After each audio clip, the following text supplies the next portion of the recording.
All right. Welcome, everybody. It is Wednesday. We are back. We are blessed with one full panel. Welcome, Julia Kamman, Hans Dietrich.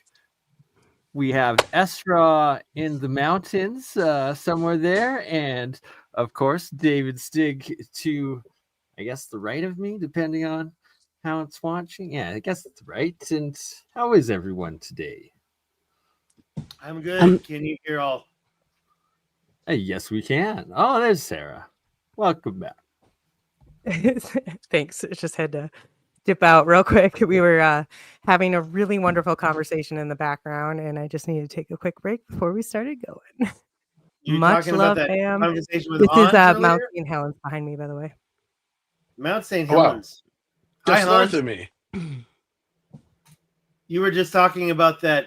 Well, both of you, Esra and Hans, before the show started, you were talking about breathing, and I get the same thing right here sometimes, especially with the cold weather, where it's such a scent, and it's not just air, it's metallic. What was up with that comment you said? Oh, I was talking about deja vu, and so I get what I call chicken skin, where you get goosebumps all up and down your arms and legs, and then I get like a body rush, like a full flush. And I start smelling what I can only describe it as ozone or something that's akin ozone. To a light form of fingernail polish remover. And I taste like this metallic taste in my mouth. And this is an indicator of, oh my God, I've been here before, or something that I know is going to happen is about to happen. So that was you said you were going to get some psychic input. That's fascinating. By the way, you say ozone. I get a draft. I'm lucky I live in a warm area, but it's actually quite cold right now. Ozone. I get a draft. That cold air I smell. When you said that, that's exactly what I feel I'm getting. And then you mentioned enlightenment out of it. That I don't necessarily get, but it was just dream states, and sometimes I have these very prolific dreams that I remember. I'll wake up and remember every aspect of it, but not often does it pass. But we were talking about dream state where I don't know if anybody in the audience has this, but a continuation dream where you have the same dream over and over and over and over and over for periods of time. It's obviously different, but it's the same locale, and you just keep coming back to this in your dream. Oftentimes when my cat sleeps next to me, she will end up in my dreams, and I've always found that interesting. Sorry, Julie, what? Oh, I didn't say anything. Oh, I thought you did. Sorry, that was me. I apologize. My internet might be a little bit. I apologize because I am in a hotel currently. But what I was trying to just touch on is the lucid dreaming aspect of it. So what you're getting at is like most people don't fully understand or haven't necessarily had the experience of lucid dreaming, which is where you're actually able to act in your dream. You're aware you're dreaming, so you can change the outcome of it. So as a 4-year-old, I used to have a reoccurring, very disturbing dream about actually getting into a snowball fight with my brothers and choking on one of these snowballs and actually literally throwing up my intestines. So not to get too descriptive on that, but did it happen every time? Did you choke up your intestines? The outcome. So that's what. So I had it over a period of a year, again at a super young age, to try to understand this. And I realized I had to give it a happy ending, which interestingly, when we start talking about therapy, talk therapy versus storytelling therapy, when you change the outcome of the situation from your past as you're speaking it outward, you actually can then in turn heal and then rewire your brain activity that way. There's obviously multiple ways to do that. Can I just make a quick correlation with what you said? It's kind of getting off, but a friend of mine said, because I relived the same thing awake in the shower. For years, I did this. I have a lot of regrets in my life. And I have the dream thing. We can talk about that in a second. But I was every morning you get in the shower and you think the same thoughts. I finally had to write the word no on the tile in the shower to stop me from thinking the same thoughts every single day. Regrets, basically, right? Going through all these same thoughts. And so I had to say no. I had to write it in the tile. That's where I did it. And how many of you currently wake up sometimes and look at yourself in the mirror and say something really disgusting about yourself? I feel like we battle that every day. Like we think Every day, negative yeah. thoughts every day. Like that's the battle.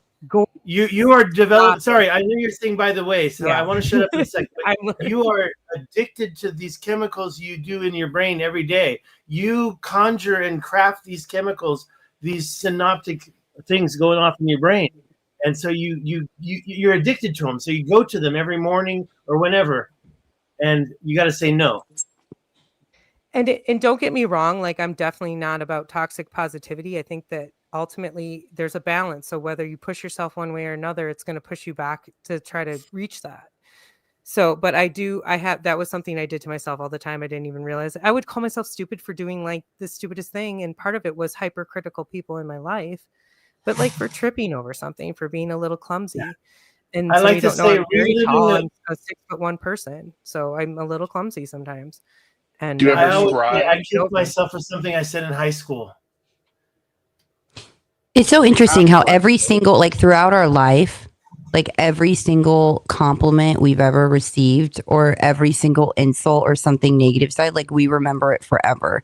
And it always baffles me that we know this and yet people hand out compliments like it's like their last dollar. Like that will stay with somebody. So I find it so important to remind each other with like positive thoughts or like their good qualities. Reinforcement. Yeah. But yeah, I think she's right about like toxic positivity because and it realizing can become like a lot of times when that lower frequency comment comes through, it's from their own ordeal, right? They're projecting it at you. Right. We talk about this a lot. It's a black mirror effect. It's a reflection effect. And they're triggered. They're triggered by something about you. You hold a certain presence that they are not quite understanding in it. And they're trying to rectify it, really. Well, you were talking about dreams, and I have to admit, I don't remember any of my dreams these days. I know I've had a few recently, but I don't remember them. I'm almost 60. I think that I did heal myself with all that every morning going through the same things every day. And it was just about not just seeing the word no on the tile in the shower, because that was almost 10 years ago, but also being able to say, stop, you know. But like you mentioning the toxic positivity, it's like there's so much when you uncover the darker aspects of things and the thoughts and the things about you that you don't want to show the world, like all the stuff you run from and like aren't the first to tell everyone about, those tendencies, those traits. And so it seems like the most freedom, like you begin to really thrive when you acknowledge all your darker aspects. What are you addicted to? What do you distract yourself with? Why are you thinking these negative thoughts about what are you rejecting about yourself? Why are you rejecting yourself so much? And I think that's like what comes into play with dating. And like we live in a world right now that it's so like it's such different times of like relationships and dating and the culture but yeah, I think that like uncovering, like accessing the subconscious and our darker aspects is like where all the gold is. It's that good chaos factor, right? Like the whole idea that you can't have light without the dark. So when you embrace the dark, you find your light. But and I am going to pull up something here for a second. But what you're getting at here with the actual, there's something a little off by the way on this depiction with beta and alpha, because they actually correlate. Alpha can actually be very much like beta, so that I'm going to pull up a little thing and then I got another little thing for you too on beta waves. But sorry, I was fascinated totally by how much they look like 440 and 432 waves as well. So yeah, I asked about that in the chat. Well, just the hemisync info of like, okay, there's frequencies you play in one ear and frequencies you play at a different frequency in the other ear, and how that's able to sync the right and left hemisphere. And this is something we should start doing in kindergarten. And our brainwaves are so out of whack, and we're not doing this. And now all these other frequencies are coming in. So like sound healing is going to really help us as these technological heavily connected to German New Medicine, which is how your right and left hemisphere is emotionally regulated. So frequency is an emotional warfare game. So I have and I can pull this stuff up for some interludes if you want. Please do. Some of this, but I have that resonance frequency video. You know what I'm talking about. And and then, I just shared this to Twitter. You can expect a significant increase in viewers. Go on. Thank you, Stick. Fuck yeah. But so like I was talking about, I have a video on resonance frequency therapy, but I also posted a short about how when you're a child, you're actually in a theta wave state.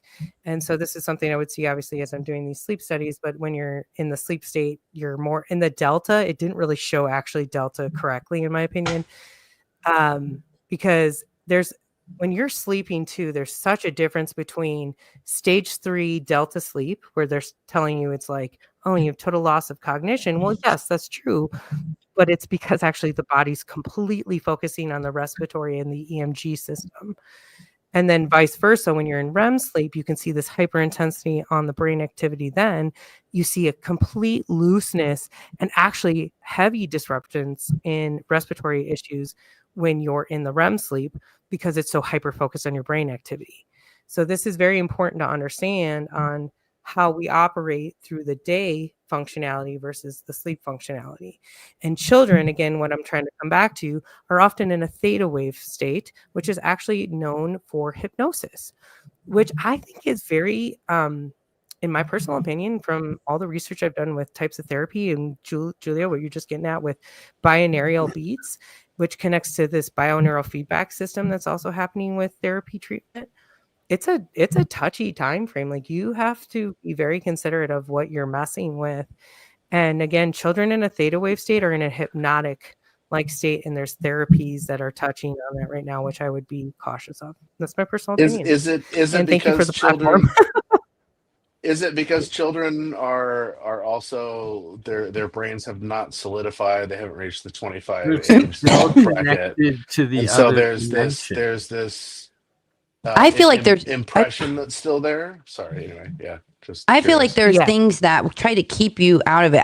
I'm a really big, like, I'm a huge lover of theta brainwaves because of like having to train my mind to get into the theta brainwaves, and that's how I've was able to get the most mind-blowing remote viewing sessions and like access to things and clarity, doing like diving into the traveling clairvoyance of getting my mind there. And so I always felt like what I've noticed just in ancient time too, of all these rooms of what they're designed, the marble is cut in a certain way, and in these caves in Malta, like all these different places are, when you measure it, they're specific frequencies like that they're designed for that. So I always felt like, I just intuitively, I felt like there's so many things in the world that you're, as a child, you are in theta brainwaves, and so much comes Julia, in. I feel like when you're doing the remote viewing, because of what I've seen in REM, you definitely have to be touching on some gamma. Like, it's beyond alpha. It's beyond your wake stage waves. It's something like, actually, so Dan Winters touches on this if you guys have watched his or listened to his research. And I actually mentioned this on Bernie's show quite a while ago, but my interpretation of the frequency phases were in a 3-6-9 ratio basis. So, right, like, so think about what you're talking about, and you definitely touched on theta, but probably more than you realized. You reached levels beyond that. Yeah, that'd be interesting to like really hook up to a machine and do it and measure it, because there's like so many probably fascinating things that go on. And you could see it in my pupils of me recording it when I do that and how it adjusts. So I'm sure that it could be, another level, but I always felt like there's so many things that are designed to kind of keep you out of that frequency. So I was like, God, I get so much intel and can do so many outstanding things in those brainwaves. Why is there so much that keeps you out of that? And children, they say, are so pure, and they get all these messages. And so I'm just a lover of that state. This is beautiful. So I started doing sleep studies in 2009, and this was actually, I was grandfathered in. I was very lucky. I had a lot of experience as an administrative assistant. So I started in a sleep lab like that. And then part of my job was to learn what I was pretty much seeing and talk about it. So they literally asked me to come on and become like an apprentice. It was a beautiful situation. I talk about this because I think this is what's missing in today's education system is more apprenticeships like this. More or less, so I was grandfathered in. So now you do have to have, a specific degree to get this, yada, yada, yada. What I'm getting at is, and what you're touching at with this activity and the depth of it is that, and I apologize because I started rambling off a little bit too much about myself here, and I don't like to do that. I'm trying to get back to what we were. Actually, I'm going to do a check on that in 5 seconds. Finish your point. Then I'm going to talk. And that's what I'm getting back at, guys. I missed my point here. I missed the flag because I got a little too wrapped up in my ADHD brain. Oh, you talked about Dan Winters and the waves, and then the studying of the children. Okay, it was just you were talking about just prior to that, not just the. I apologize, but what I can get back to a little bit with what we're getting at with the dream state is that you do. So there's something called REM behavior disorder where you do actually enact your dreams in your sleep in real life, and this is a disruptance in hormone receptors as well. So generally in REM sleep, you paralyze yourself. So this is where I think that when you're going into remote viewing, you can actually projectile yourself. You can, your body will actually appear in that state. And I'm sure they've talked about this remote viewing and what Hans and I were talking about a little bit before, because this is documented back as far as the 1920s, where people are having dreams and seeing themselves in a particular environment. And then the person in that environment, like a home, is actually seeing them as a ghost. And then when they meet in real life, there's this, very interesting interaction. So how is that possible? How are you projecting yourself? And then also paralyzing your body in the physical state. And I think I was probably starting to touch on my stuff with resonance frequency therapy stuff, but yeah, sorry. Thank you. Appreciate your patience. Oh, you're all amazing. Wow. Random question to Julia and Ezra and Stig. Have any of you ever done a float tank or isolation 90 minutes, anything like this? No, I've never done a float tank. I think you would have prolific visions in one, right? We'll should go in with a head cam, like a GoPro. Pulling the 11. Well, it's complete darkness, so you're sitting in 2,000 pounds per foot or per inch, something like this, of salt water. So you're floating on top of it, so you feel weightless and bodiless. Are you naked? You can be, yeah. Okay. You don't want to have any scratches. Okay. Sounds great. You're in a chamber. Anyone should be. Can I say one thing? It's pitch black. Sorry. Yeah, go on, Stig. The only thing I really want to, I'm going to actually do a little segue here and say, look, because Ezra was saying I talk too much about myself, but I don't know anything about Ezra. Can we go around? I promise I'll keep my intro short. But I'd like to know more about I was talking too much about myself. I lost touch of the topic. But no, Ezra, do give your background for those that don't know and haven't seen. Let's all introduce You've been on a few times, and we've covered it, and you're a crucial part of the Science of Sound series that we have ongoing, and that you have. You talking about Hans? Studies. No, Ezra. No, your work Ezra. with brain. Okay, so Ezra, your microphone's. But Hans probably has way more of a repertoire. I'm just curious. Yeah, my background is everybody was. Yeah. Sorry, go ahead. I was just saying, I'm just curious who everybody is, and so it's if we could all just introduce ourselves real quick, that'd be awesome. Ezra, you go first. Hans, you go second. Thank you. Thank you. The floor here is to Hans, so I'll make this quick. So my background is in sleep medicine. I was a tech for several years, but I graduated really quickly into the day position. So I became a certification in clinical sleep health. So I was actually doing a physician assistant type job, my own follow-up care, but I did work a lot with ventilation equipment, as well as if you guys have heard of PAP, but then also we worked with narcolepsy, a lot of other mental health that disrupted sleep. So that's a huge part of my background. And now I've actually left because I was laid off twice during the pandemic, despite the fact that I was trained in an ICU and was dispensing ventilator equipment to patients. Where are you located? So I moved on. And as BurnEye knows, because that's actually when he and I became close friends, as I was already well versing myself in alternative medicine. So one of my videos that we could, play as an interlude, and this is like some of my stuff that Bernie's playing in the background too, because I love the Fibonacci sequence and resonance frequency therapy, which connects to the 11th harmonic, which is a lot of what we see in frequency therapy and understanding actually how we're able to pinpoint these certain parameters, or this 3-6-9 ratio concept that Dan Winters has touched on many times. So I appreciate this opportunity to be here. Zero is God, right? Isn't zero God? So you're talking about maybe, and also 0-point field, which in quantum physics proves that every single molecule and atom has a 6 to 8 foot electromagnetic field around it that is influenced by resonance frequency. We need to come back to this when we start talking. Where are you located? Yes. Ezra, where are you located? I'm in Oregon right now. I'm actually in Central Oregon. I travel the Pacific Northwest a lot. My hobby is photography and videography, so I do a lot of nature stuff. I'll play some stuff in the background for us here in a minute, but that's why this picture behind me. This is the blown up Mount St. Helens. Early morning, got up from a campsite and made my way up to this. So beautiful, love it. I always say water is the mediator between physicality and the 0-point energy of the quantum field, and we're like 70-something% water. So yeah, that's amazing. Ezra, you're amazing. And think about yes. Water is important. I have a new theory about water. I'll tell it later. Hans, where are you located right now? I'm located in Portland, Oregon. So I'm a graphic designer. I do esoteric research into ancient sites and civilizations, occult symbology, stemming the course of time, found in corporate logos, and also media. And I also study a lot about Buddhist cultural mysticism, ancient art, and architecture, because I grew up in Nepal, South Asia.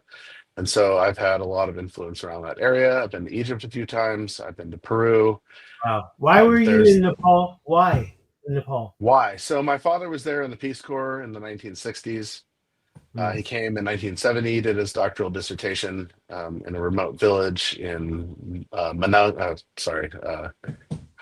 Gorkha district, Manung Valley, a village called Sikrung. It literally hangs off of a cliff way up in the mountains.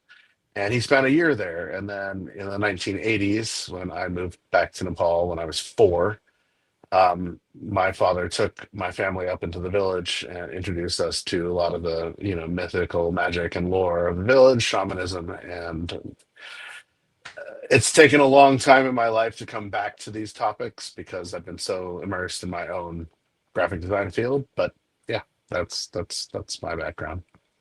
I got a million questions for you. I noticed you have a website, megamist.com. And Ezra, I saw you have a website, or what's going on, Ezra? You have a website?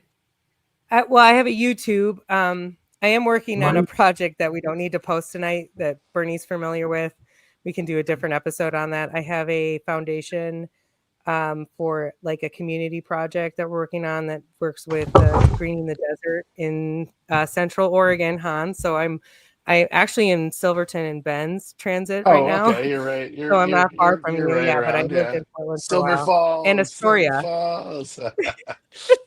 The area. So Anyways. actually, I would love the opportunity to meet with you in real life and do some considering Let's that we've had several. We'll connect. That would be excellent. We'll connect.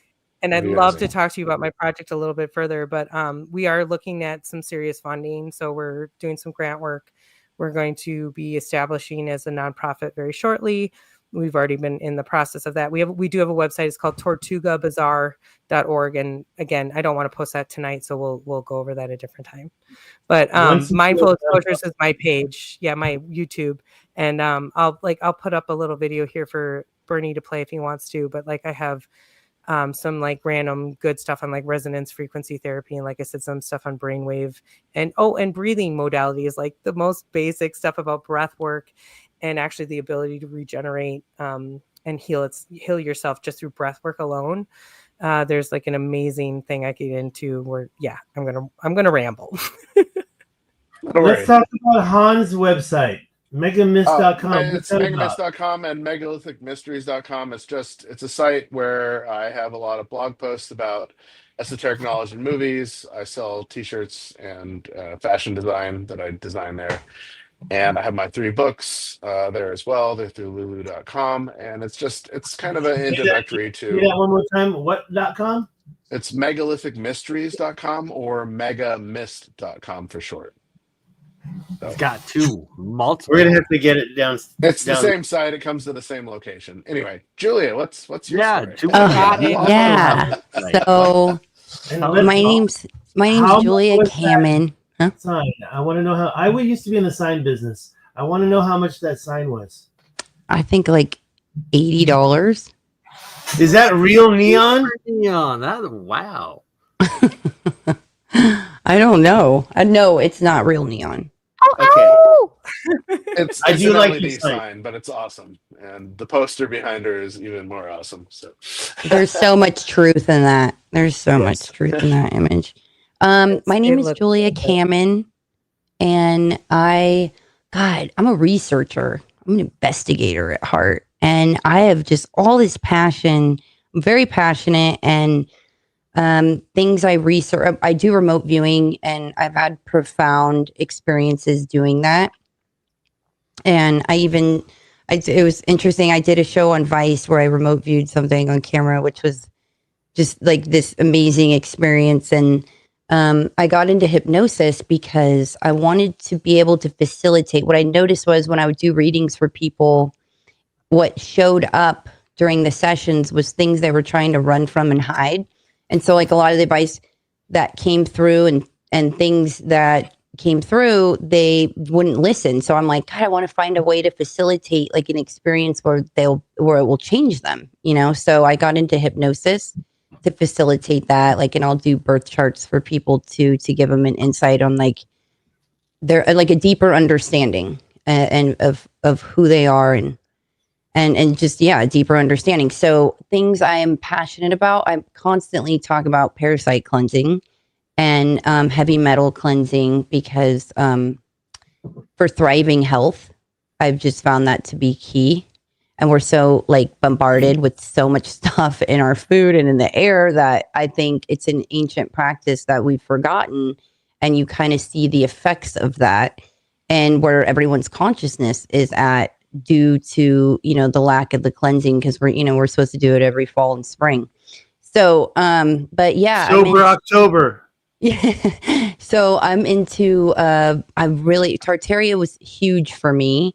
I'm really into cerebral spinal fluid and like what she was talking about, certain breathing techniques that will flow. It will flow and assist in, this amazing process of the chrism that's inside us and the amazing things and insights that come when you breathe and when that happens to you.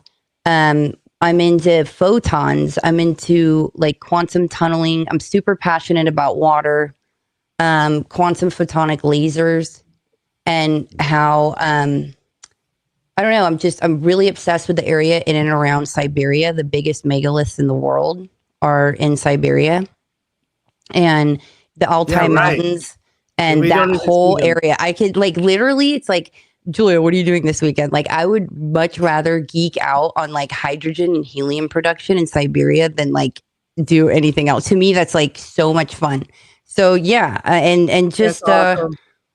Unlocking things and reminding people of like you're so powerful, like and of just practicing that. And there's so much we can do that we haven't been taught, and so we're all kind of like little babies out here. Like, learning all these things, and it's at such an incredible time. So yeah, that's a little bit about me. Beautiful. You are really definitely a jack of all trades kind of lady. I love it. Me too. Julia does amazing work. When you mentioned remote viewing, look at that. So remote when viewing, you mentioned, I mentioned that isolation chamber, isolation tank. You would find this incredibly beneficial, Julia. I think you should do a session. Go to like float on or something. Julia is gonna have a Stranger Things moment and become like 11 in the isolation take if when that happens. It'll be epic, right? At this point, if any of you have lucid dreamed yourself in a location that you later found yourself in, which is really remote viewing to some You extent. keep saying remote viewing. I want to talk about. Wait, really quick. Wait, there's something I want to mention because I've mentioned it like a gazillion times on BurnEye show, but there's this project I'm a part of that is very fascinating. It's a tablet. It's an ancient tablet that Wyatt Earp found. They think Wyatt Earp found and like gifted it to his friend who is his pallbearer and his mining partner.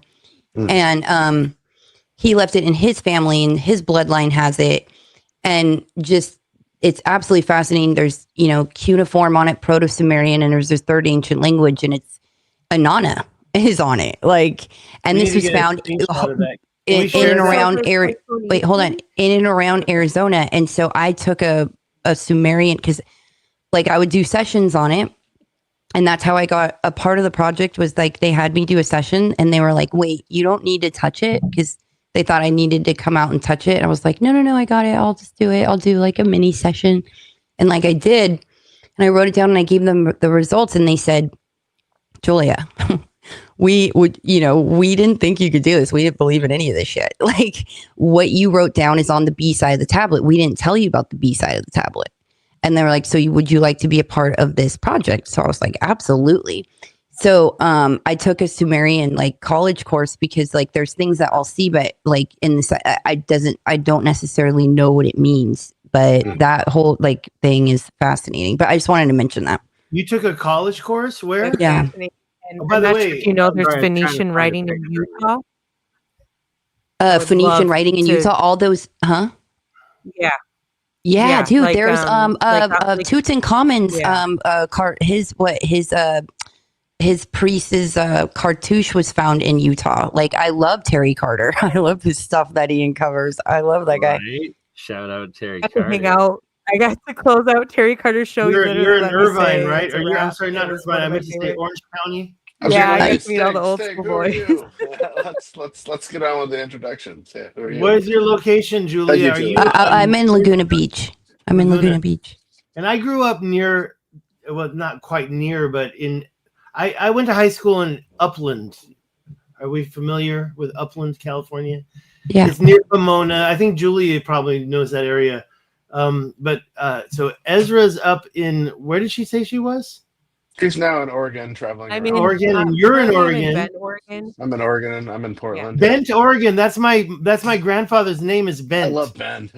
I was supposed to be named Bent, but I got named Stig instead. Oh, it's Bend, not Bent. Oh, Bend. Okay, sorry. Yeah, but I did hear a Bent. Okay, what's your story, Stig? Who are you? Hi there. What is my story? I'm 57. I'm almost 60. And I have been getting this wake-up call about being old recently. I got a really bad shot. That's it. I got a really bad shot in the, not the mirror, but a picture I took because I had to do my passport. And the picture, so I was doing like really well lit and I looked horrible. So that's why I'm wearing these sunglasses. There's a statement about passports. If you look like the passport in your photo, it's time to go home. Then you're going to love this. Watch this. I was trying to open my Twitter. To show you another picture, but watch this. This is horrible. Don't take your passport photos in the morning.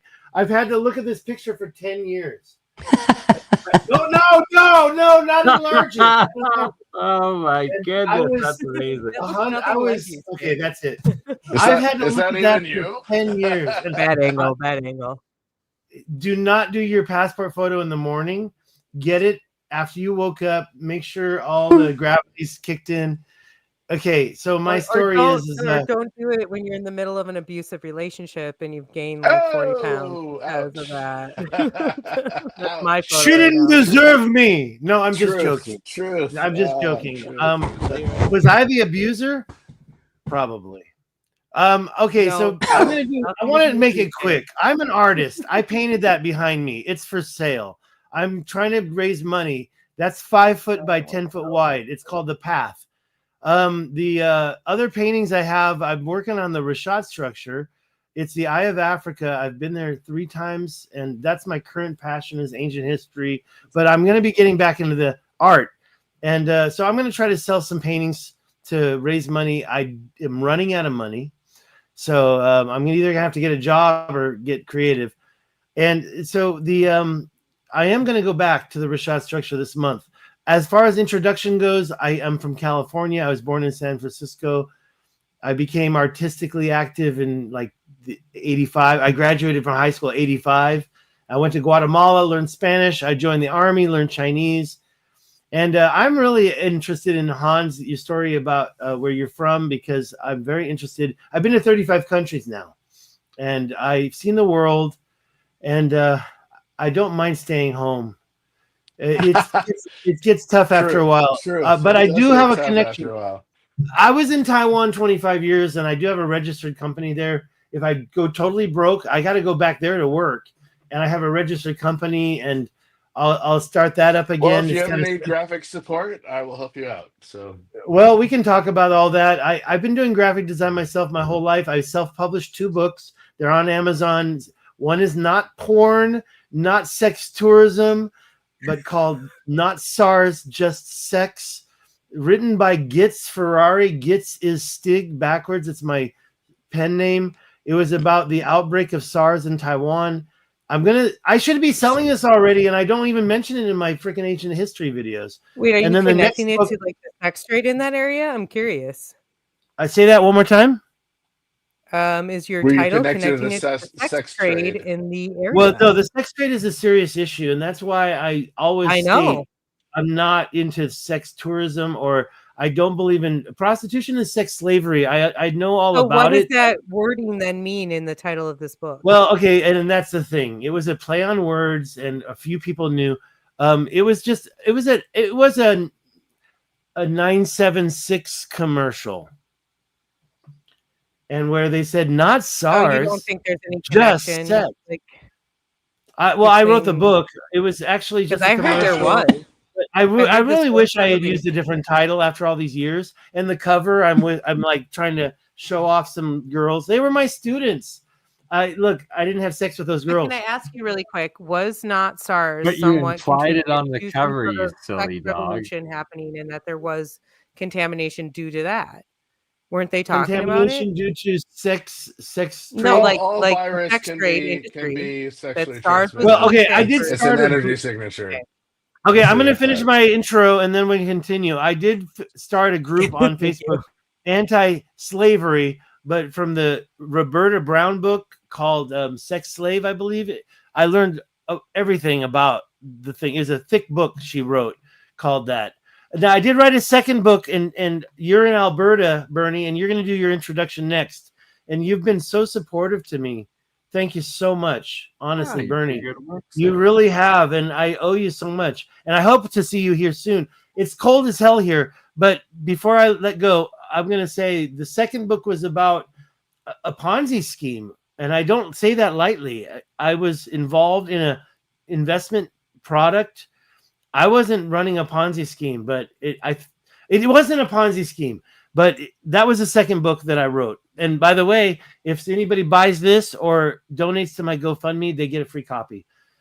As far as the sex thing goes, desperate because he's running out of time and he's going back to the Eye of Africa. Like, by the way, slavery is legal in Mauritania still. This is an issue. It is an issue, but it's different over there.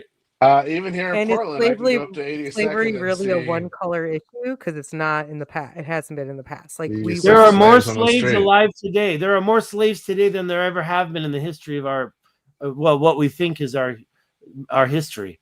There are more slaves today. Sex and labor.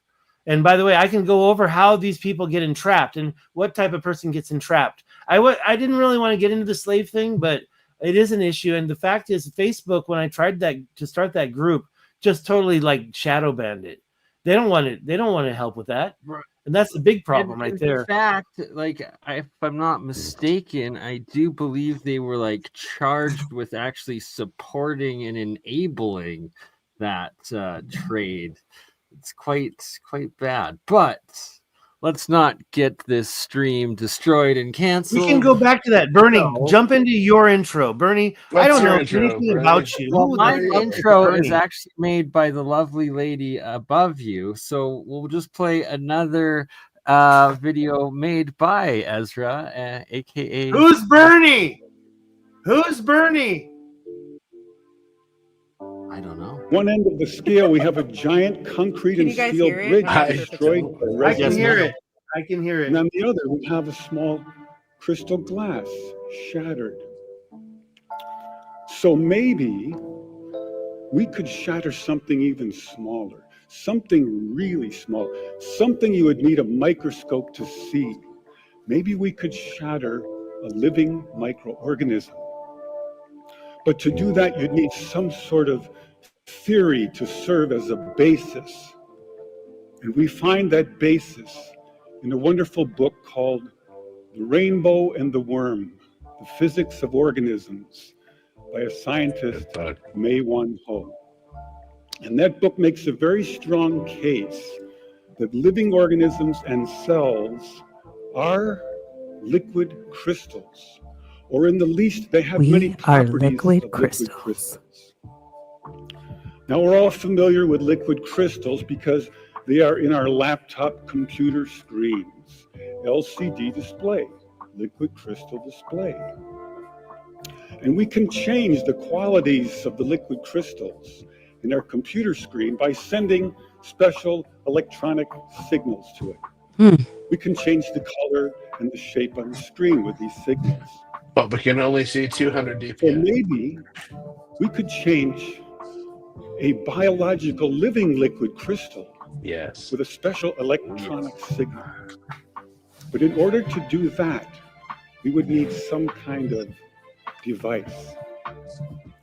So we search the US patent database, and we find this invention by a physician, Dr. James Bear of Albuquerque, New Mexico.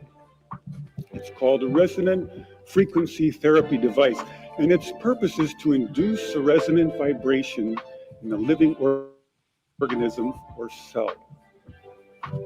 And there are two really important things about this device. The first is that it uses a very special kind of antenna. They take a hollow glass sphere, they evacuate the air, they put in some helium gas. And when we send in our electronic signals, the helium gas lights up like a fluorescent light. An electrified gas is called a plasma. So this is called a plasma antenna. And it has many special properties uniquely suited for this kind of work. The second important aspect about Dr. Bear's invention is that the output always pulses. It's on, it's off, it's on, it's off.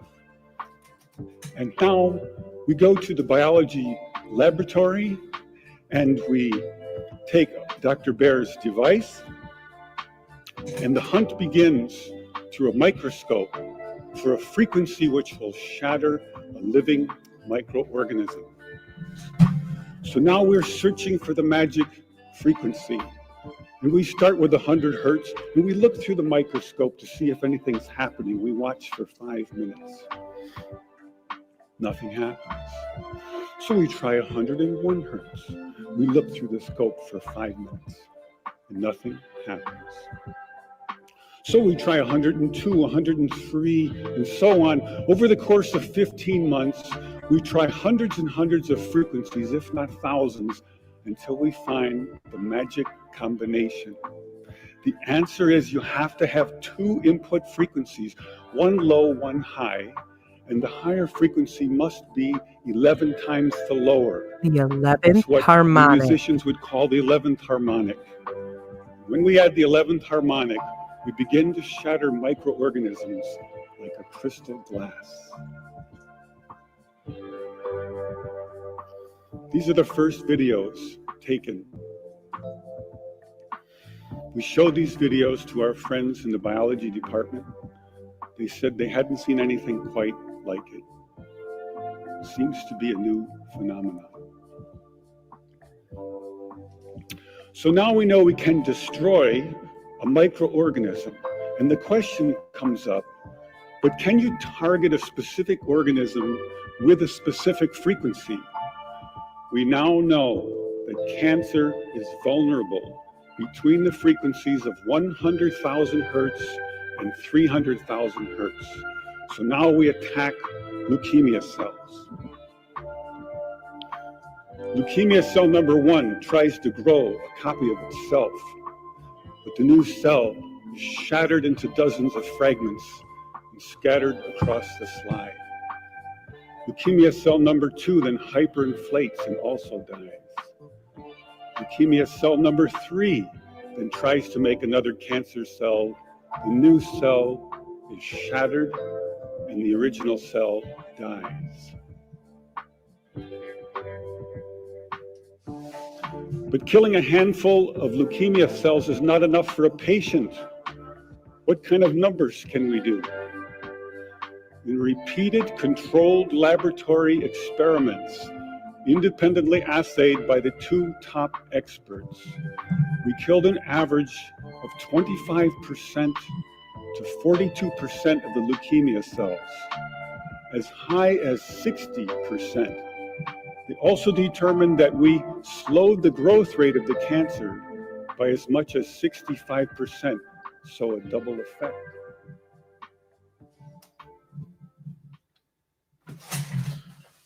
That's so awesome. I have I have verified this quote. Who is this? Elsa? Esla? Yeah, sorry. I feel so lonely.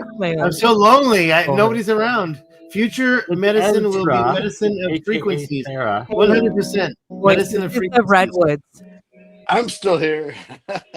We're all still here, but we have to give a discretion that this is healing of the soul and spiritual, and no medical advice being given, just experimental science. No, but it's still And technology. a And huge that's FYI, interesting. I'm not a doctor, and my licensing actually requires me currently to work under a board-certified sleep physician who could also suck my. I'm just kidding.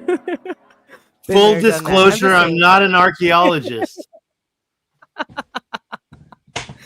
Appreciate you guys. This has been a good night.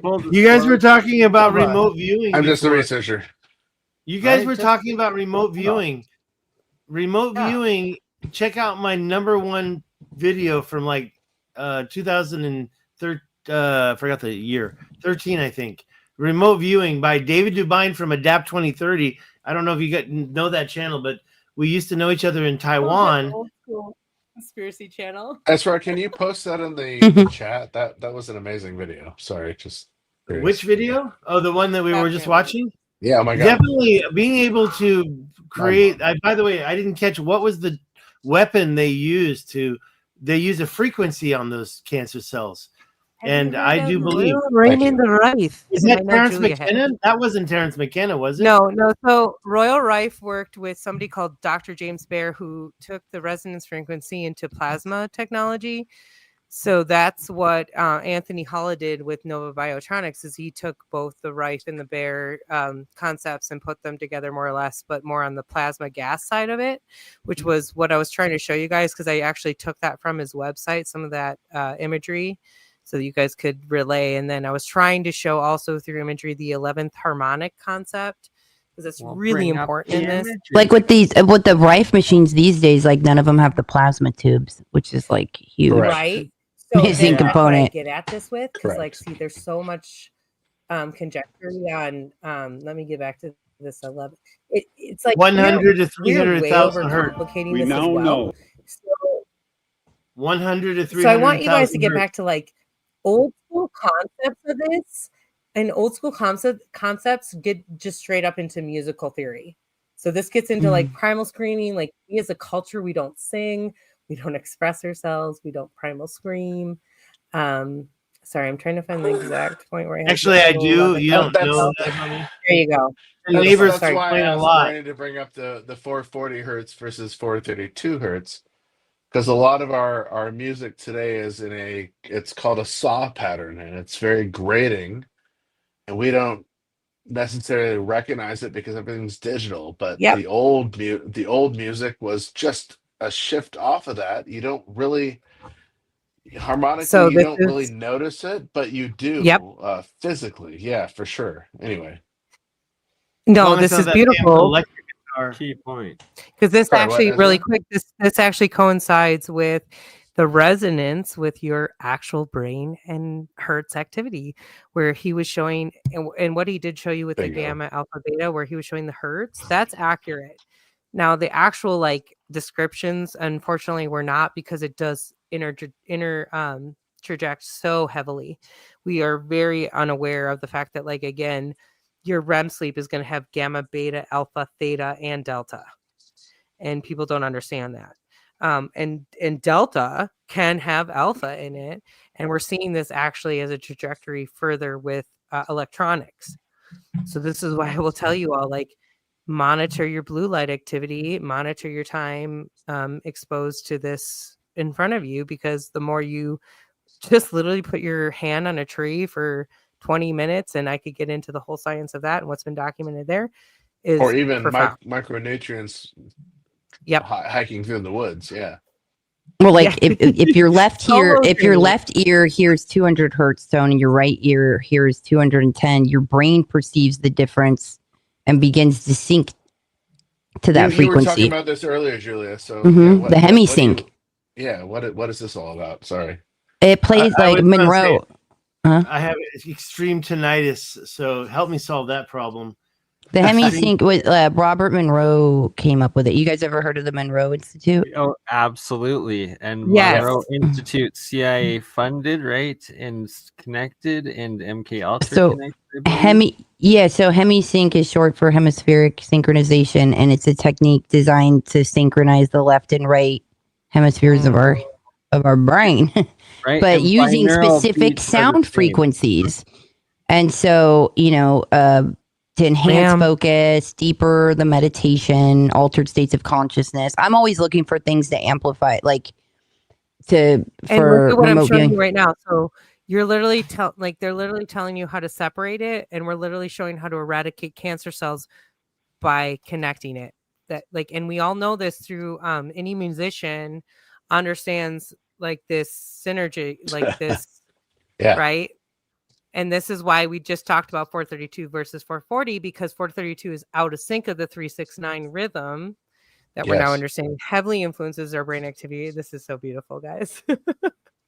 I brought this up earlier because I'm super fascinated with these frequencies, because there's not a lot of differentiation between the two that we recognize, but our body definitely reacts to it differently. So yeah, go on. Sorry. Vibrate. And sorry to interrupt, Julie. I was just trying to say that binaural beats is the same. Oh wait, it happened tonight in class. Yeah, the hemisync, it's not sound, like it's not music that they use for the hemisync. It's like subtle tones. Like it's not, so that's what you're saying, Bernie? So part of like mental health therapy, especially with PTSD, has come about, and part of my therapy with, right, like hooking electrodes and monitoring activity this way, is something called bio and neurofeedback, which is heavily connected to binaural beats. So they're monitoring the left and right hemisphere. Again, why I'm going to revert this back, and I'm going to just like gets basic as basic gets if you really bring it down to that level, because German new medicine will tell you that your emotions are left and right heavily influenced, which connects to feminine and masculine. I could get into where else does that connect, folks? Eastern medicine. Yep. And Chinese and meridian medicine and reflexology. Yep. So that's what I'm going to school for. I'm going reflexology. Yes. And I'm beyond that. I mean, that's just like one small more aspect, than to be honest. Like I'm doing all Eastern medicine, all alternative. I'm adding on to the credentials I have, but I'm going to be more hands-on. Yeah. I mean, again, you guys, you can't tell this by my stature, but I'm a 6'1" woman. I am like I hike. Wait, what? If you want a good massage with deep pressure, like I'm gonna bring the fucking elbow. And yes, that's my love language. Massage is my love language. Right below the belt line is the Amazon. Do you guys want to hear my fantasy? My literal fantasy is to travel the world. This is my now it's not going to happen because I'm sharing it. But like to travel the world and go see the best masseuses and healers, like hand healers, like healing touch, like all the amazing masseuses and healers around the world, and to go and document getting massages. Be very by careful. them. Don't do Taiwan. Taiwan does not know how to give massages. With you, but dude. So Bernie knows that we actually had a project that we're trying to happen here. We were about to go to Ecuador to work with the Quechuan tribe. Dude, I want to go. We're not okay. I don't mean to disappoint you, but that actually fell through. Damn it! Let's make just all the healing tribes of the world contact me. Just put me in contact. Put us in contact. Yes, we have like more local connections with other types of tribes. Honestly, it all connects. Like when you really want to take the South American, it really does push up and has pushed up into that southwestern part of the U.S. So I have a friend who's a Maidu Kankau tribe member, and she took me. It's actually burned up, but I got to go to their sweat lodge. I got to go to their like communal kitchen. Like, oh, I want to do a sweat lodge on their sacred land. Like, so this exists, and like when I talk to her and I talk about the there's so much synchronicity. It's fucking ridiculous. So we can reenact it. We can read. You know what I'm saying? Like, it doesn't have to be in that exact location. But yeah, Bernie was there during those OG days. Hey, so I wanted to be say there one when thing. we make it. May I? Oh, see, I got my notes. I wrote them down. First of all, I noticed a comment. Lucy Rosa says it's all waves and frequency at the end of the day, and that correlates with what I'm trying to say right here, which is that first of all, the remote viewing. I tried to talk about it before. I said, was that Terrence McKenna? It was not. Remote viewing is one of my number one videos from my friend. Oh, I did already talk about that. Never mind. I'm repeating myself. No, Next, just that Terrence McKenna is more wrapped up. Yeah, sorry. Say that again. Well, let me finish and then I'll stop talking. So yeah, the remote viewing thing is really important to me, and everybody's talking about it. I don't do it, but before I talk about the next point, I did forget to mention my website. I have my art on there. Go check my website. It's in the thing. And also, I'm talking about the trip to Richat structure. I just got my website going. But regarding watching those germs or those organisms get blown up by frequency, I had to write this down. I went to CPAC where I saw Jimmy Corsetti and I saw Graham Hancock talk. But there was another lady. To Jimmy about the recurrent structure. Shout out Dubselect. Okay, I will answer that question gladly. But let me finish one thing about where I want to say, I don't remember her name, but her name, I put down the water lady because this lady did a presentation about water. And when Vita Austin, I bet you it was Vita Austin, where she right. Yes, yeah, Vita. She's amazing. Julia, I know the frozen water lady. Sorry. Yes, it blew my mind. I mean, I couldn't believe this. We're talking about frequency and resonating and the water, and it's like it's all definitely connected there with because she would show up a picture, like she would tell the water. She would be like, she would hold up a wedding invitation. She froze the water in a petri dish, and then it would show a ring. And because water holds memory, water is programmable, but it's so much more than that. And we're 70% water. And give it a message. Don't say program. It's a message. It's it's vibration. It's a thought. You're giving it a thought, and you don't have to give it a thought. You can show it. You can show it a penny or show it an environment, and it'll do it. Guys, how did the monks in Tibet like levitate stone with sound? Oh well. And now we're starting to play with this technology, as Bernie knows, because Apex has played with this as well, and it starts to somewhat connect with plasma. But now we're able to actually create free energy with the same experiences.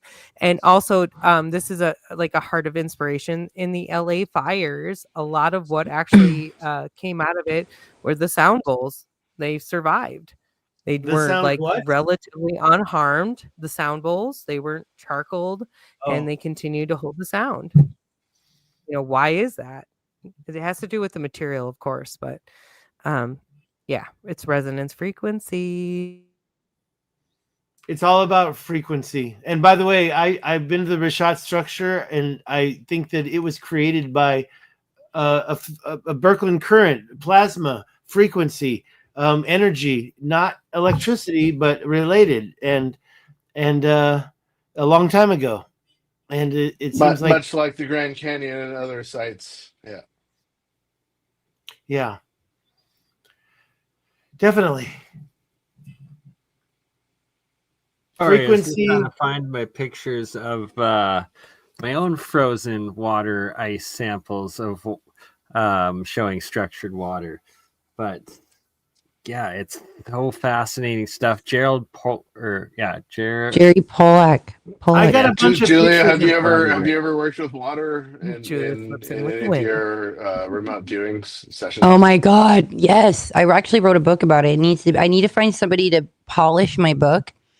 The majority of it is about water, but it all started from a profound session I did for that show and what I was shown for that show on Vice, and it was it was amazing. But the Jerry Pollack, he's freaking awesome. And I was going on a rant on Andreas's show last week, talking about like how he proposed this like groundbreaking idea that when we breathe, it's not just oxygen like our bodies need, like that we need to survive and thrive, that it's the electrons from oxygen that are like the real stars of the show. It's like, because like instead like so oxygen molecules don't just dissolve in your blood, like they lose their electrons, these tiny particles that are carrying electricity, and those electrons are then picked up by the hemoglobin in your red blood cells. And so your red blood cells act like little electric shuttles, and they deliver these electrons all over our body, because electrons power like these chemical reactions our body needs to survive. So they're like the fuel for your cells' engines. So like of looking at it is like when we're breathing, we're not just taking in oxygen, but we're recharging our body's electrical system. And that to me is mind blowing, you know, especially in this technological age of wow. And if you sign up for simulation theory as well, of like, we're in this construct and we're you know, we're electrical beings, our bones, huh? What? No. Yep. Hans was saying something, but it wasn't loud enough. Hans, what did you say? I think we lost Hans, maybe.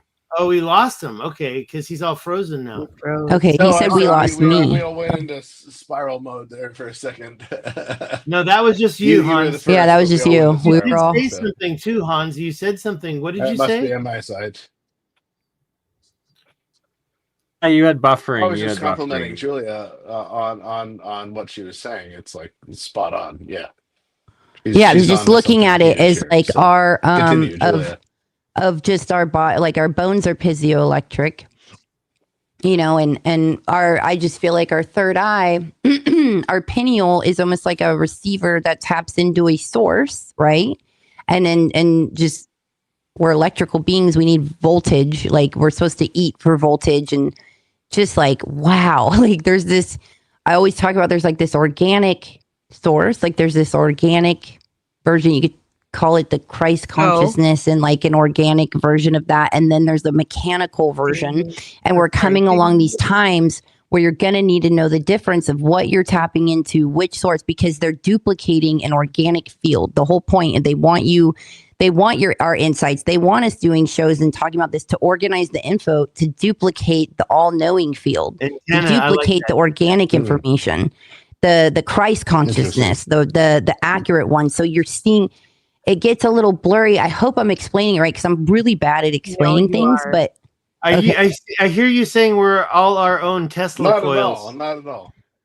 Do your own research. I'm a Tesla coil, right? We are batteries. Hello, this is what the Matrix was all about. So you go back to movies.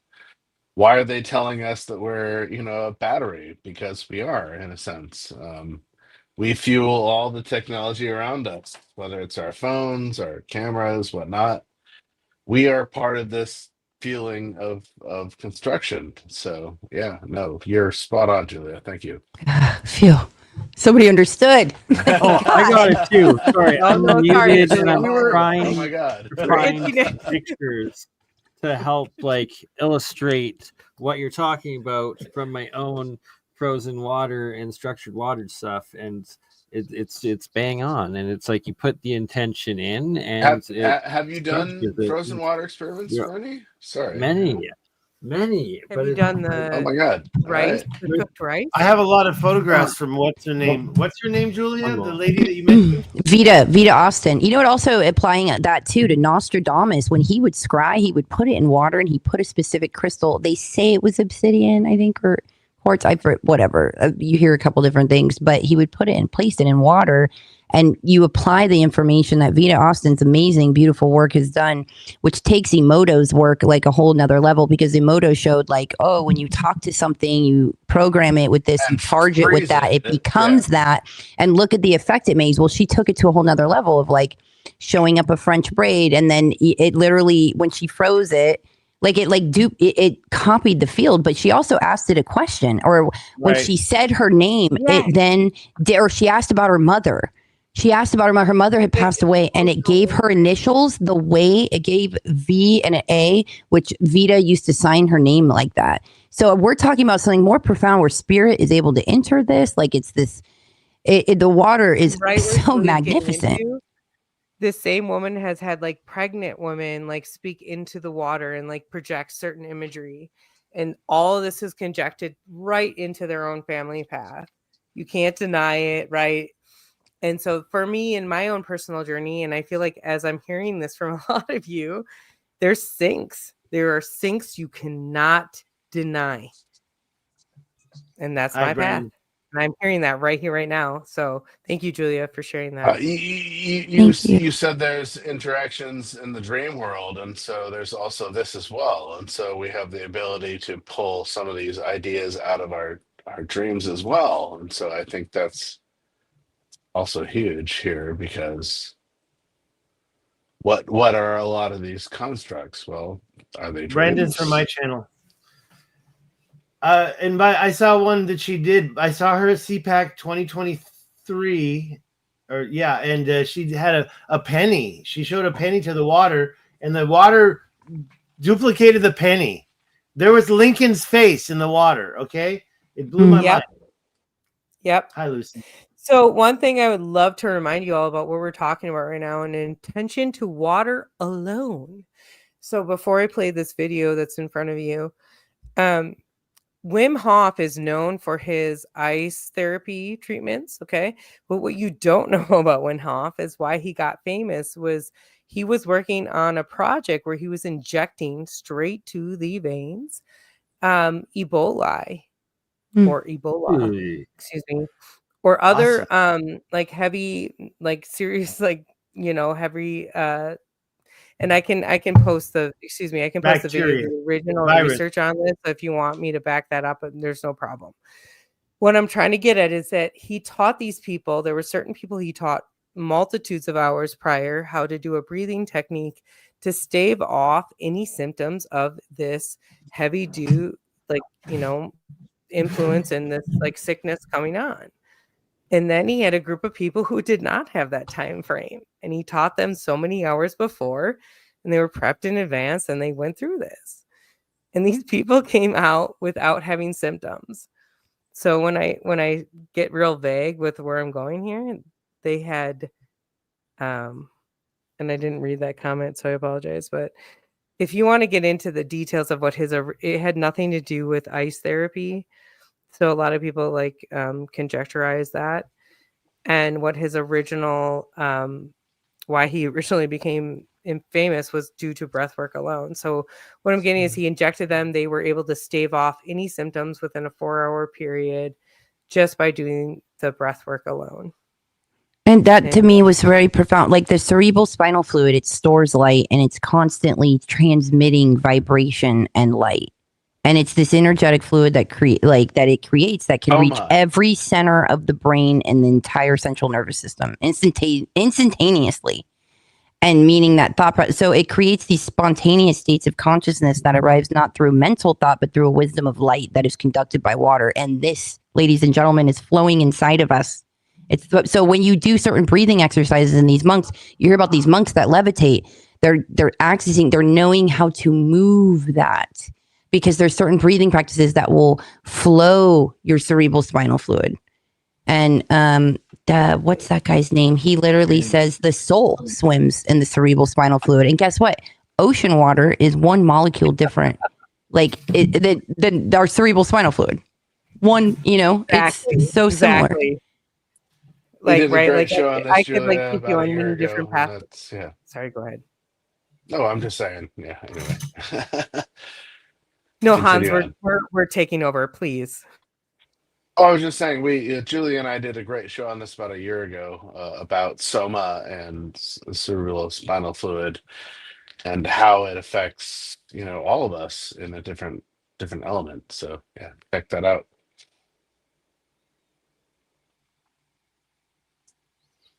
I think I'm a pretty good breather, by the way. I just wanted to say that. I used to hate like playing Call of Duty with people that were like heavy breathers.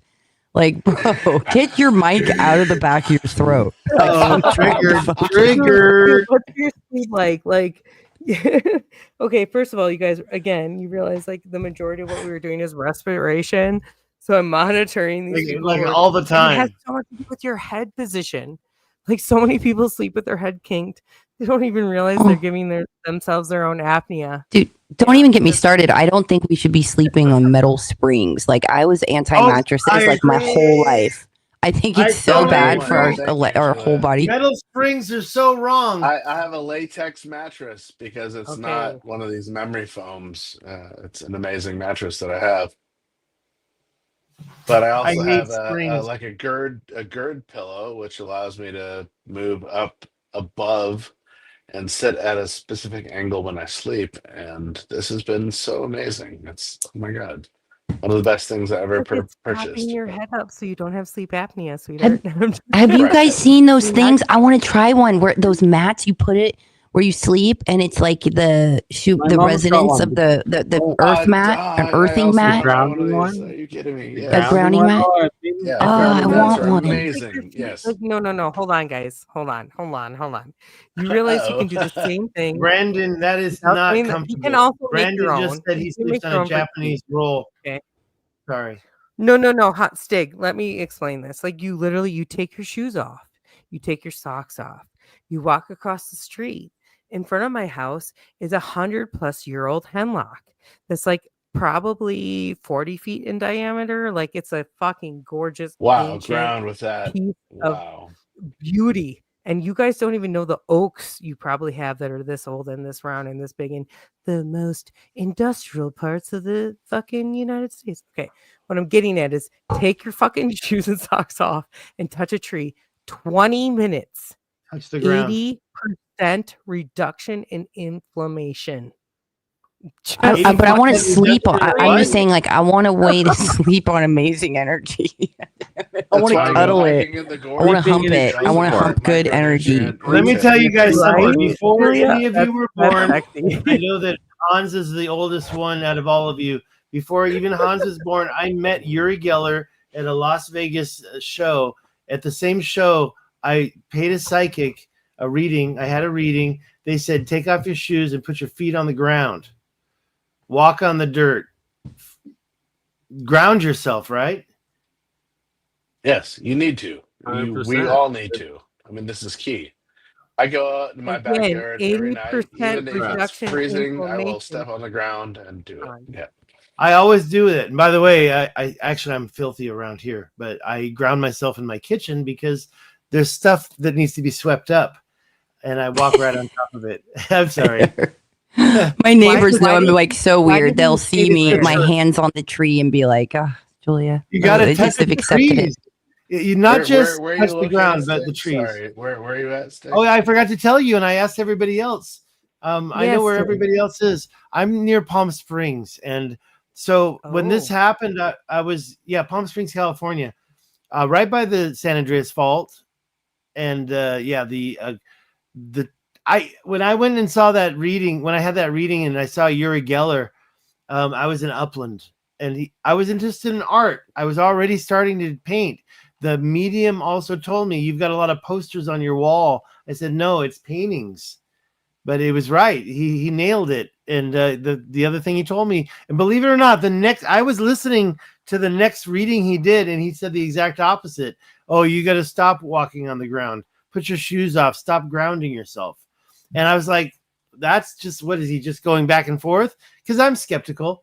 But Yeah, me I've too. been carrying that for many years, and I do make sure I walk on all sorts of stuff barefoot. On all uneven surfaces. You can't just Yeah. be a trail runner. You have Well, you to mentioned also, like, reflexology. You yes, did. And I yeah, in I'm Taiwan, actually, like, that's my studies. I was buying those tiles that In you can snap meridian together points. and walk on the rocks, but it was tiles. I was very into Okay. that, but I So, actually okay, gave it again, all up. trail runner, like super uneven steps. So I also run backwards. I go up the hill backwards. I go sideways. I turn around and I go the other way sideways. This is super. So this is called there's a book called shit. I Wow. apologize. Book It's like called shit. That's Wait, pretty Bert good. and Ernie didn't introduce themselves, and neither did Bernie. What the fuck? Oh, Bernie's fuck. an alchemist. Bernie and Ernie and the apocalyptic We'll get back to the pyramid. reflexology after Bernie introduced him fucking self. All right. Well, what we're looking at there is I got some titanium metal coils that I just made and got metal of. And it turns out that some titanium oxides and different titanium compounds apparently are a key part of the metamaterials in UFOs. So I'm like, hey, this works out nice. Let's make some monoatomic and Ormus titanium, and that's what we got going on there. And I've been running it for a couple days since getting it, and titanium exponentially stronger lasts longer, and it's the key part of what you want to make your anode out of. Something strong like titanium, maybe a mixture with tungsten alloy potentially, but that doesn't corrode a road right away, and you can make yourself a water-powered car. But yeah, that's learning going on. I have titanium. Who is Bernie, though? You told us about the titanium. Who's Bernie? And this is my titanium. It says it right there. Bernie, thank you for being our host today. No problem. And you guys with your jars full of liquid reminds me of my pickling. I do pickling sometimes. A lacto-fermented salt, basically. It's just salt. And your jars remind me of that. And I think that's the way to eat your vegetables is lacto-fermented. Yeah, I like pickles. I like pickling. It's kind of crazy, actually. I used one jar where that was dill pickles. I hadn't it was washed out, but you could still smell the dill pickle a little bit in it. And the Ormus that came out of it was like dill pickle Ormus. It was the weirdest thing. It all turned this neon green, and it was something else. But yeah. So this I have brings pickles up and a coffee question for on breakfast Julia. on the Sorry. regular. I just need to lay that out. People ask me often if I'm pregnant. I don't need to detail those. I'm just saying, but prior to that, pickles and coffee. Pickle Look juice. at that. Come on, guys. Okay, first of all, though, ginger, lemon, and not to all extents fermentation, because not everybody's gut biome, but you want to talk about the brain being the gut being the second brain. We could get into the heart having It's the own same. It has electromagnetic the same field and enzymes as the brain. Yep, correct. exactly right. So it does all connect. If you can't fully articulate that, in my personal opinion, you're kind of missing half the point in why I get back to balance. At the end of the day, every fucking thing you do is power of intention, which is connected to balance. Sorry. Getting a little on my. Oh, that's so true. No, you're. But if you notice the that's sheeple cute. next to me, that's real life. I took this photograph. That's a herd of bighorn sheep, Heart, Mountain, Oregon.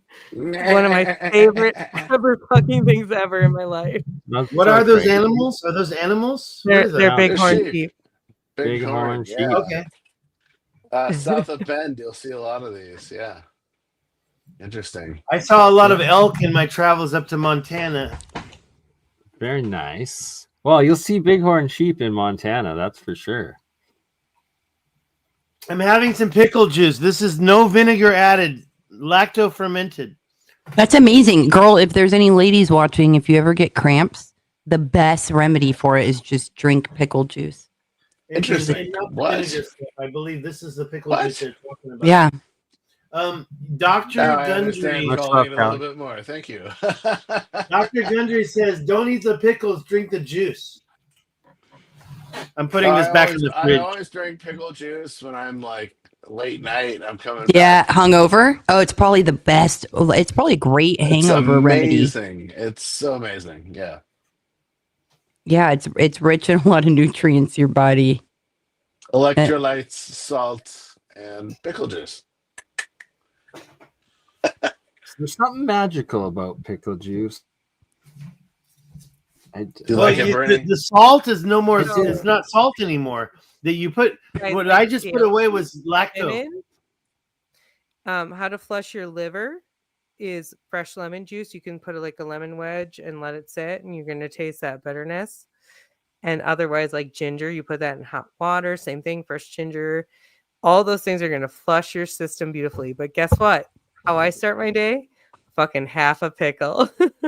Yes. Oh, I love pickles. What kind of pickle we talking Shots about? of pickle juice. Like carrots and onions. Shout out to Eric. Fuck yes. Shout out to Eric Delmer.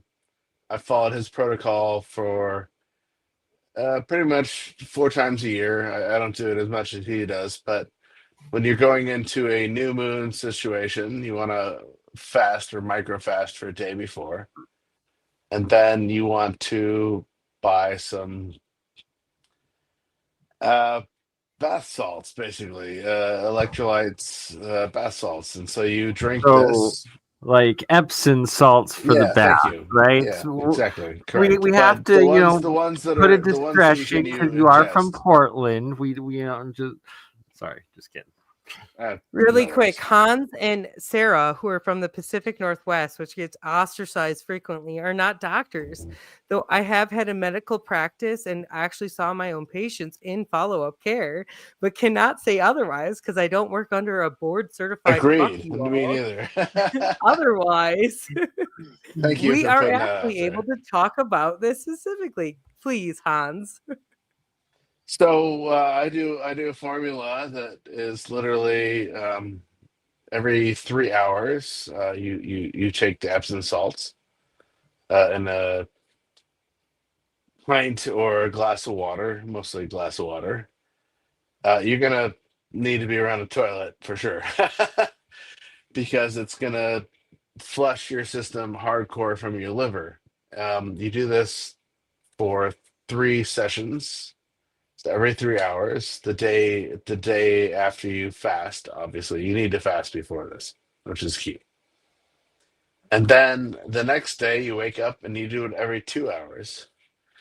But the intermittent is you want to ingest like 4 ounces of lemon juice or 2 ounces of lemon juice and 4 ounces of olive oil together, and you want to get very much vertical or horizontal when you go to sleep quickly because this is going to flush your system.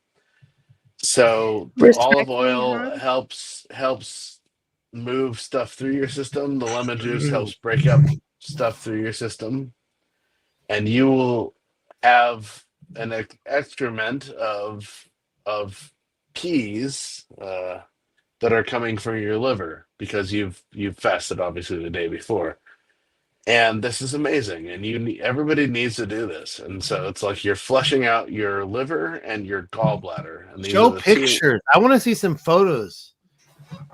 Maybe guys, we should get Eric on here at some point to talk the keys. about I want to see the keys. I don't give a shit. I tell you, it works like crazy. Okay, I've lost 15 pounds every time I've done it. It's amazing. Anyway, yeah. Hans, I've actually been there too, but can I explain something really important and very specific about women's cycles, their hormonal cycles and fasting? This is something I learned. I am 6 foot fucking 1. Okay. So when I tell you this, I explain that my specifics of how my body and the balance of my muscles have worked, how I understand that flow is super important to my hormonal cycle. So most women don't actually understand that the luteal cycle, which is just prior to your menses, is actually, it's very important for you not to work out excessively. It has a lot to do with your cortisol buildup. That's me all the time. Yeah. So like, and you're not supposed to fast during this time. So I was somebody, who was over like pushing 240 because I was in and out of abusive situations. You know, you're just like holding on to shit as well. But understanding my fasting cycle, because I was overdoing it through this time period, was that I reached a plateau. And then all of a sudden I was forced to have to assess what I was going through. So wait, your luteal, this was like a week before your period? Yes. So the week before your period, you are not supposed to fast excessively. You're also not supposed to do high intensity workout. And Guilty. Love to hike. Yeah, honey. Whoops. And I'm like, I go straight uphill. Like I'm like, find me my hill to go hike, and I'm going straight up. And I found out that I would get this intense energy like maybe 2 weeks prior. So it wasn't like full on luteal, but it was like start to build up. And sometimes I wouldn't jump on it till right to the week before. But once I actually regulated, my body reciprocated. It was like, oh, I get what you're trying to do, and would give me the energy when I wanted it. It's just about talking and understanding that balance. But most women don't even fucking know that. No, I just want to know like how many days before the cycle is that time frame? Because I look at things of like, you got to go harder. Like I push myself so hard.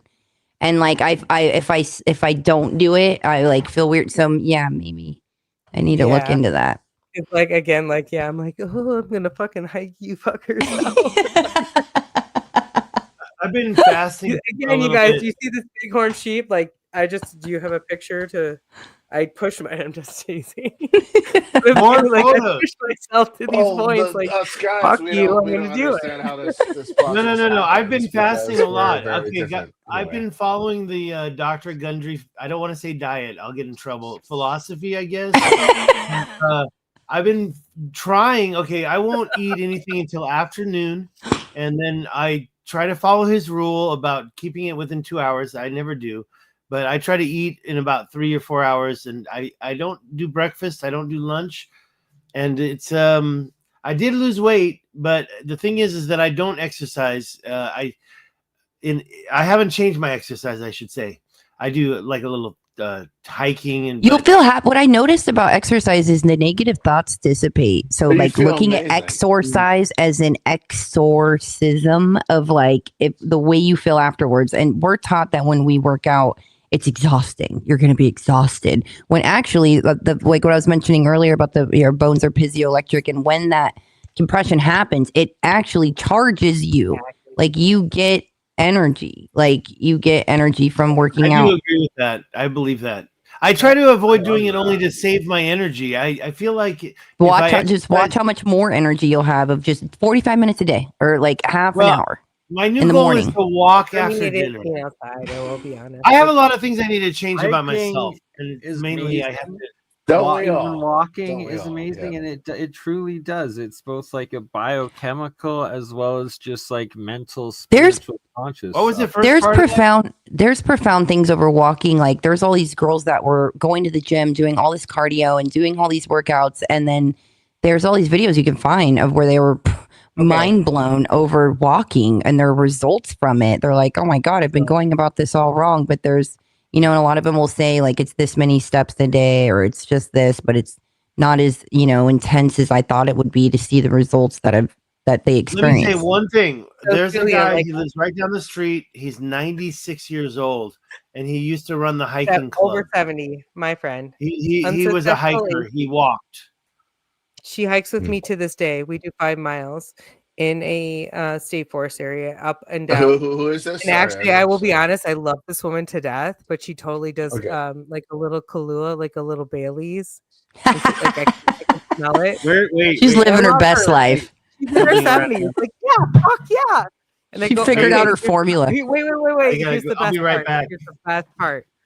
her little fucking house, like beautiful house. I met her son who's in the Marines. By the way, his fucking future wife, we already know, who's from the Philippines, is Sarah. So he and I like already, because we like guns, we like hunting, like he and I are okay. So already, and then so her name is Sammy, and she's my neighbor. We met like walking her dogs. Her carpet in her house is cheetah print. She owns 0 furniture and has hanging. Dude, I love this woman. I want to hang out with her. Like hanging like muscle strengthening type apparatuses. She does not have furniture. So, I love her. You all need to come to Oregon. Sounds like my place. Like right when you walk into my place, there's an 80-pound freaking 80-pound barbell. Right? Oh, this is beautiful. I'm gonna have to do a road trip. Well, you're gonna all have to come meet me. We'll start at Montana. Yeah, we got to get there before September, though. She stops. Right, Julie stops in September, like early September. So if we're going, we got to get there before September. Sorry, I'm saving. Let's do it. Julie Ryder. Also, though, I have a house. Julie Ryder. For the executive few here on the Oregon coast. That we could have a little private, let's do like a wellness like getaway. I don't know, like make it where people to extend to actually the foundation that is being built. So yes, like a retreat. Let's do a retreat. Where on the coast? Sorry, just curiosity. I have so like my side job since I've been doing sleep is, of course, like you meet these people who tell you their life stories, and then they're like, oh, I also have this elitist house with 5 bedrooms on the coast. Would you like to? Like, no, I would not. I'm just kidding. Please. I've already accepted the invitation, and I've already booked. You've heard this before. Bernie's heard this. I got your backs. Like, come to Oregon. I got you. Bernie didn't mention it to me. Bernie's got multiple places to stay. I gotta do. I invited Bernie down to my place. Yeah, Bernie, set up a tour. We all have. So we're trying to do that. Plan. Yeah. So, but instead, Bernie knows I got grants. I'll pay for your grants to come, right? Bernie, come. You're gonna have to come here at this point. I got your grant, his grant. Let's go. Let's get it done. Carlson is already. No, I'm just kidding. No, he's not. Like, let's not go there. Ultimate road trip. It's happening. Well, this was amazing, guys. I mean, this was really like beautiful. This is a beautiful discussion. Like, we really flowed well together. It was really refreshing. Like, thank you so much. Well, and thank you for rejoining. It's thanks for all of us for being here. Yeah, it's been a long time since I've gotten to speak with any of you. Really, I missed you. I miss you too. Right, likewise. And it's great to have y'all back and to be back, and that we're gonna have to do this reoccurring thing all over again and keep doing it, and then do it in person this summer and make a massive road trip. And I'm gonna make it happen one way or another, whether it's working construction every day from now until then.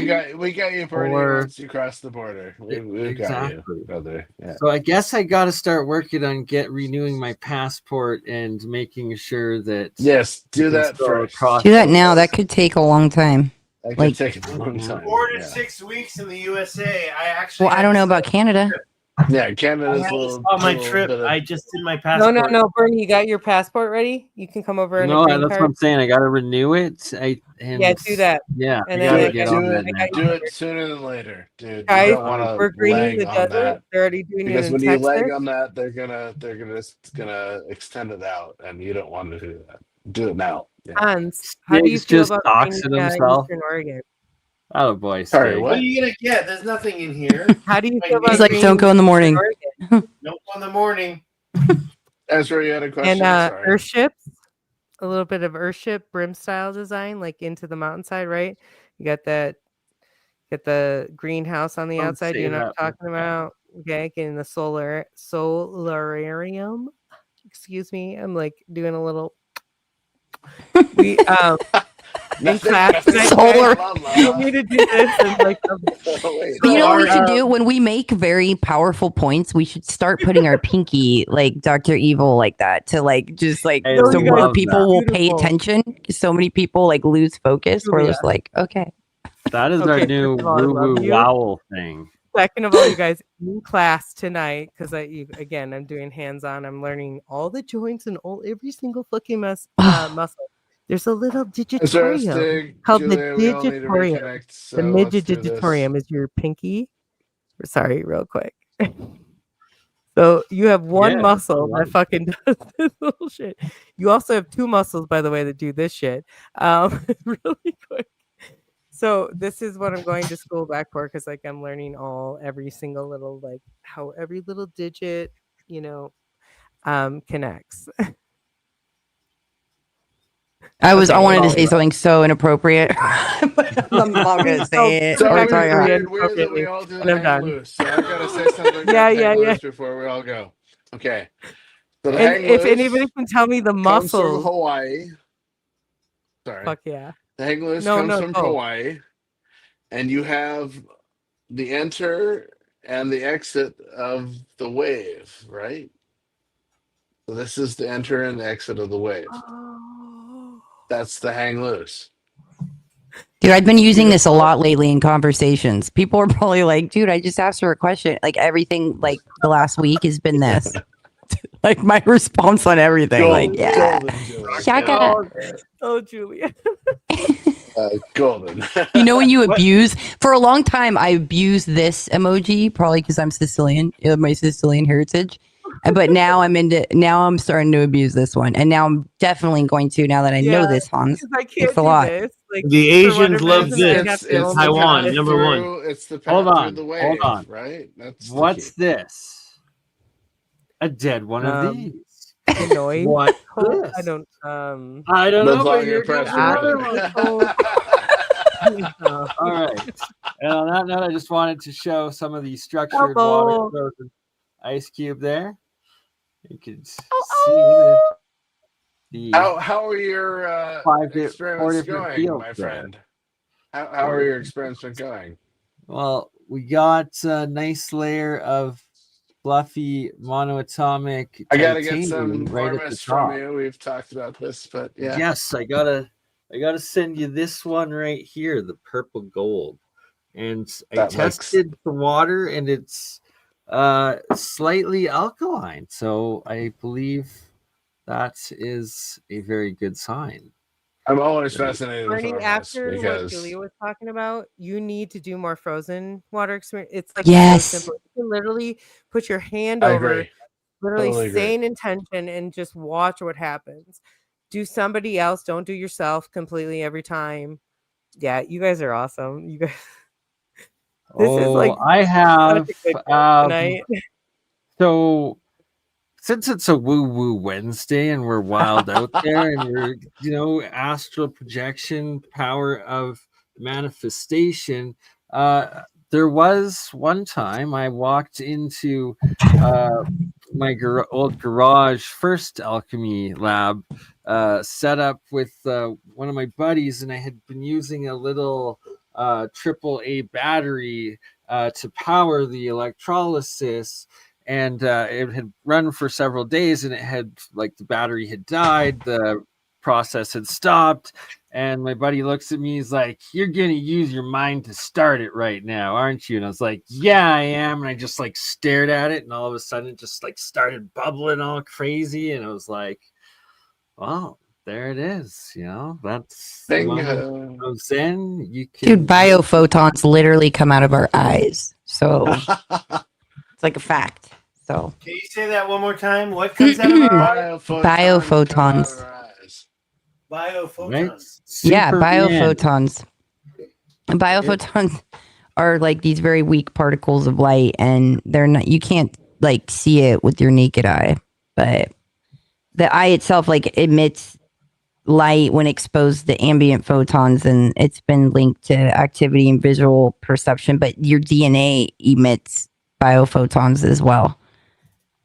This is also what we see in our mirrors. It's probably part of that big see, entanglement, that quantum entanglement that's out entanglement there in the mirrors. Yeah. I mean, there's all sorts of entanglements. I mean, when you talk about sorry, I forgot what I was going to say. We were talking about via photons and mirrors and light frequency. Yeah. So, like, talk about remote viewing. You just flashed a remote. That's what I want to say. The remote viewing. She's saying remote healing. She's speaking of something even more amazing. Remote healing. Yeah. But also, like, really quick, this is actually a video I did. It was a old school video. It was called Black and White Magic. Magic of the Light of Tomorrow. Ooh, I like it. What I'm trying to get at is it actually really exemplified Prism. Hold on really quick. I'm pulling it up for so remote healing. Shout out to my mom. She is a remote healer. And we'll have to do an episode with my mom. So you ladies can talk to her about it. Yeah, that'd be amazing. I can tell a couple stories where I thought she was crazy until she worked on my dog when it had cancer. And that was my story. It went up to, like, the first time she did it, told me about it, and then the next time the dog saw her, he had acted like he had never done before. It was so grateful. It was wild. Just moving. And so that's how I learned I was doing Reiki, was on my animals before I even understood what it was. Light is magic. Just watch this. Magic in the way it is created, in the way it travels, the way it behaves. Honestly. And beyond the magic of light itself, there is the magic of science, finding new and amazing uses for light, the light giver. Sunlight is a mixture of several different kinds of light. Most familiar is the visible light, the kind of light we see and see by. Then, as modern sun worshippers know, sunshine contains an invisible form of light called ultraviolet. Ultraviolet light produces tan skins and those healthy little things called vitamins. Science has learned how to produce this invisible form of light artificially. And now, without leaving our homes, we can turn winter into summer. The scientific ultraviolet light generator is arranged to remove all of the visible light and project a strong beam of invisible, like magic light. One of the most amazing things about ultraviolet light is its ability to help us see things which by ordinary light are impossible to see. The radiations of pure ultraviolet light produce a strange Anybody effect can called identify the background music? Fluorescence is a glow, I will give found you in the figures 5 of an illuminated minutes crocodile. worth of free Many different chemicals respond to the radiations of ultraviolet light. Shout out Alchemy. Different chemicals seem to respond with a different glow. Ooh, why? I hope it's not a copyright song. Yeah, what's up with that copyright song? It is, but it's not. You won't get. You're good. Then it's not. We're good. Are you sure? What Bernie's told me that before, and I've totally gotten things straight or messed with. That's true because things have changed a little bit, but I'm pretty sure he's good on this one. Only because as long as we're just muted. To all our channels. Sure. Yeah, one of us strike, we all go down. Oh. I was saying too, if you can identify this, because it's actually it's not the actual song, it's the instrumental, background. So honestly, that's why I don't think you're gonna get in trouble for this, and especially because we're breaking it up. But if anybody can identify it, 15 I will give you seconds. 5 minutes free of my B-roll nature footage. I go on a hike almost every fucking day. Some of this stuff is on my page. I have more up, way more than I can even. Yeah. So I'm just saying that's something I would do for Bernie. For him, that money would go to him.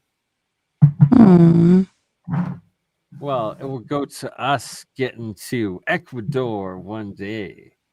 Right? One day, brother. I still want to go to Ecuador, but in the meantime, I've never been. Let's go. YouTube needs to stop freaking capping all our subscribers. Take me to the healers with the healing hands. I want to rub down.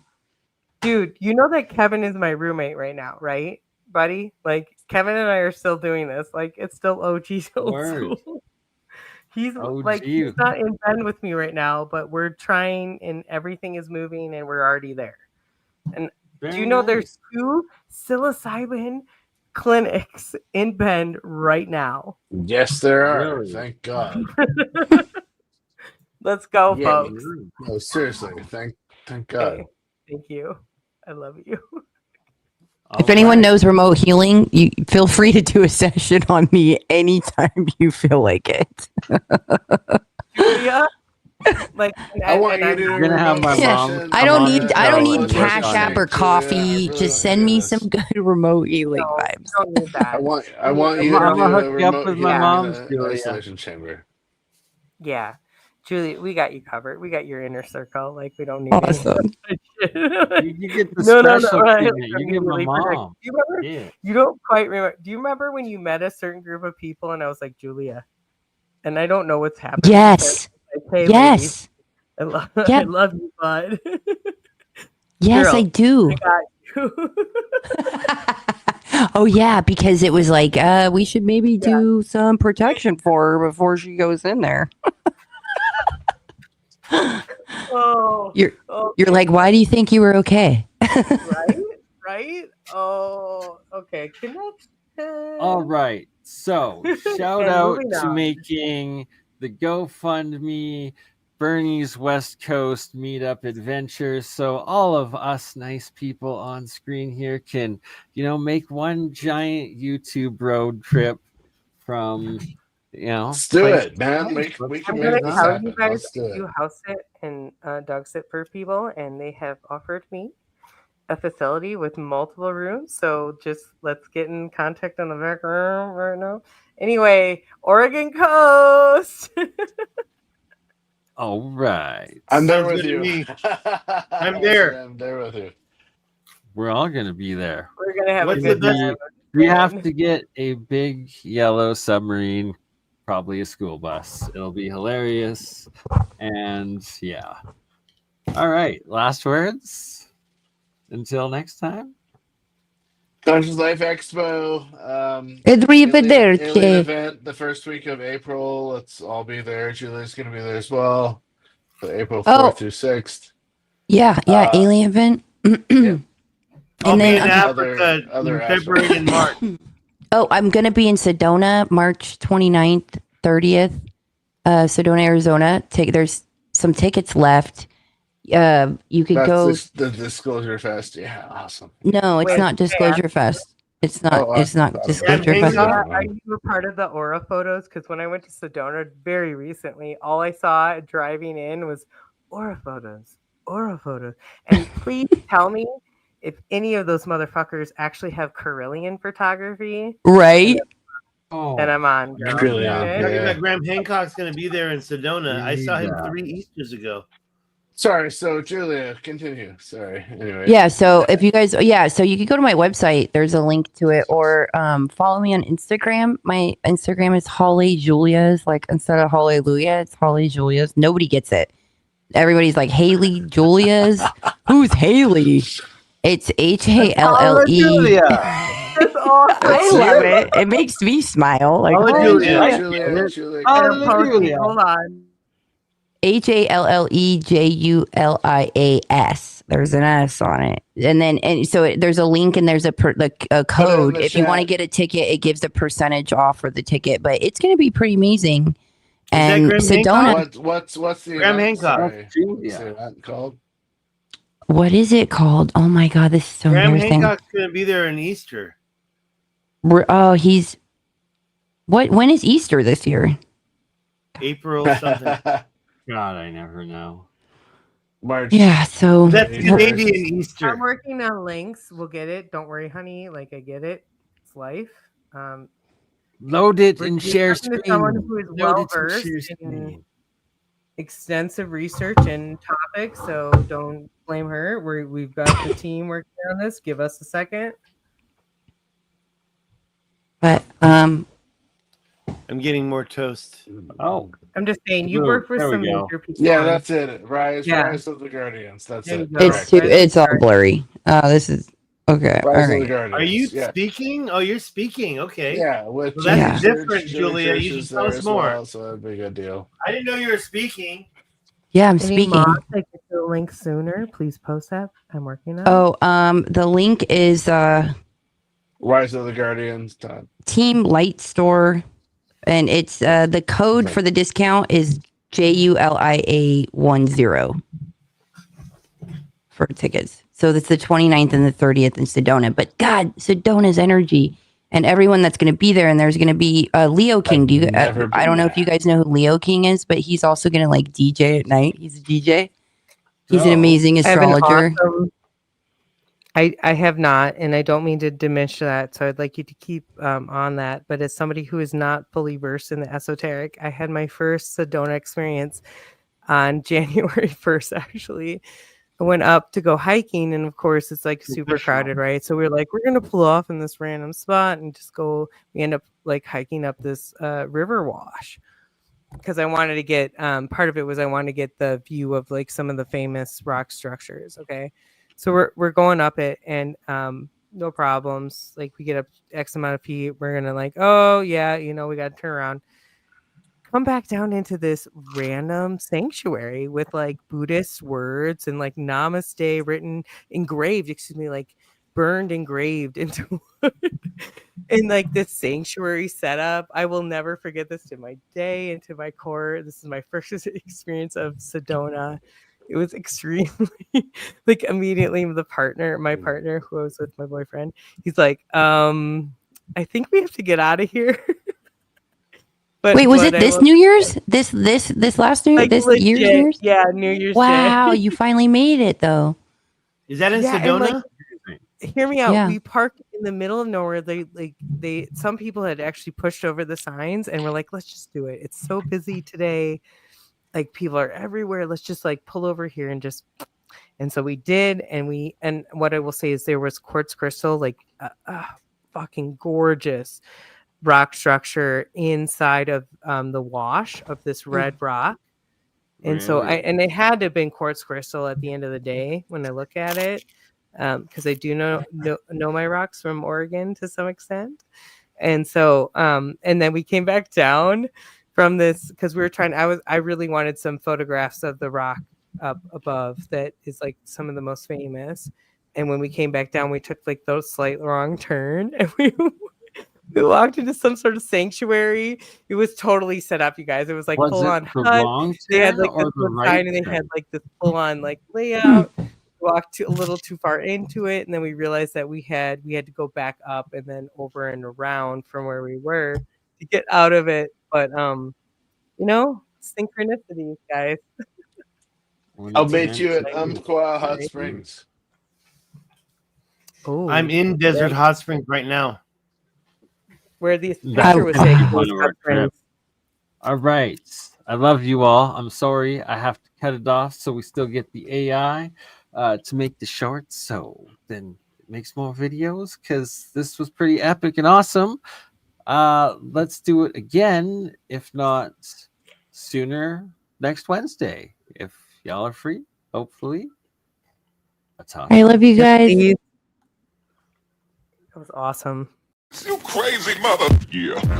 It's just BurnEye. BurnEye just like last week, huh?